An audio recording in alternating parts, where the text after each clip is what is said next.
শীর্ষ সন্ত্রাসী ডাকাত শফিকে ধরতে দীর্ঘ 1 মাস ধরে গোপনে নজরদারি ও অভিযান চালিয়ে যাচ্ছিল। অবশেষে গোয়েন্দা তথ্যের মাধ্যমে আমরা জানতে পারি কক্সবাজার জেলার টেকনাফ থানাধীন নয়াপাড়া রেজিস্ট্যান্ট ক্যাম্প 26 এর পশ্চিম পাশে হাজির প্রজেক্ট পাহাড়ের পাদদেশে ডাকাত শফিক ও তার সহযোগীরা অবস্থান করছে। উক্ত সংবাদ প্রাপ্তির পরক্ষণে র্যাব 15 এর একটি চৌকস আভিযানিক দল গতকাল রাত আনুমানিক 11টায় ঘটনাস্থলে অভিযান পরিচালনা করে। অভিযানের সময় র্যাবের উপস্থিতি টের পেয়ে ডাকাতরা দৌড়ে পালানোর চেষ্টা করে।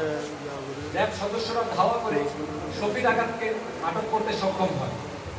এ সময় তার সহযোগীরা শফি ডাকাতকে ছিনিয়ে নিতে র্যাবকে লক্ষ্য করে 4-5 রাউন্ড গুলি ছুড়ে। তৎক্ষণাৎ র্যাব সদস্যরা বুদ্ধিমত্তার সঙ্গে আত্মরক্ষার্থে পাল্টা 3 রাউন্ড ফাঁকা গুলি ছুড়ে। পরবর্তীতে গহীন পাহাড়ি আস্তানা থেকে ডাকাত শফির দেওয়া তথ্য অনুযায়ী বিপুল পরিমাণ অস্ত্র ও গোলাবারুদ উদ্ধার করতে সক্ষম হয়।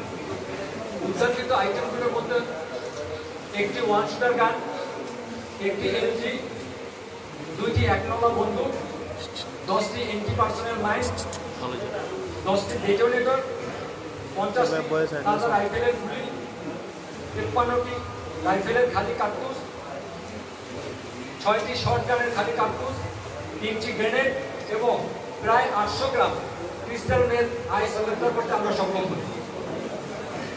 গ্রেপ্তারকৃত আসামির বিস্তারিত পরিচয়: মোহাম্মদ শফি, প্রকাশ ডাকাত শফি, পিতা বীর মোহাম্মদ, মাতা আয়েশা বেগম, মুসনি রেজিস্ট্যান্ট ক্যাম্প 26, নীলা ইউনিয়ন, টেকনাফ, কক্সবাজার।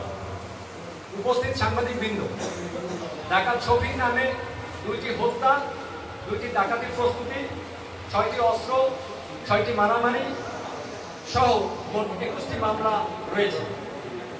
শফি দীর্ঘদিন ধরে রোহিঙ্গা ক্যাম্প এলাকায় একটি দুর্ধর্ষ সন্ত্রাসী ডাকাত দলের নেতৃত্ব দিয়ে আসছে। তার নেতৃত্বে ডাকাত দল ক্যাম্প এলাকায় রোহিঙ্গা ও বাঙালিদের জিম্মি করে রাখছে এবং পাহাড়ি অঞ্চল জুড়ে একটি ত্রাসের সাম্রাজ্য গড়ে তোলে। নিঃসন্দেহে এটি ছিল একটি ঝুঁকিপূর্ণ ও চ্যালেঞ্জিং অভিযান।